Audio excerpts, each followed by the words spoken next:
নমস্কাৰ এভৰিৱান আজি আমি এটা নতুন টপিকৰ বিষয়ে আলোচনা কৰিম সেই টপিকটো হৈছে সেক্টৰ অফ ইণ্ডিয়ান ইকনমি অৰ্থাৎ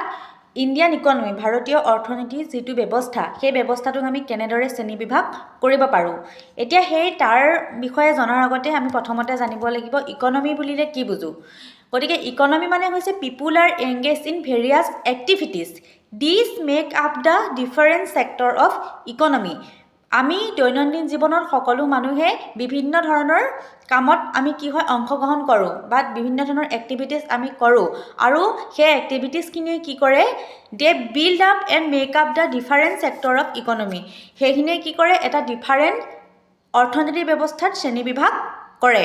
এটা মেইনলি আমি ক'বলৈ গ'লে সেক্টৰখিনিক আমি সাধাৰণতে তিনিটা ভাগত ভাগ কৰিব পাৰোঁ প্ৰথমটো হৈছে প্ৰাইমাৰী সেক্টৰ আৰু দ্বিতীয়টো হৈছে সেকেন্ডাৰী সেক্টৰ আৰু তৃতীয়টো হৈছে টাৰ্চিয়াৰী সেক্টৰ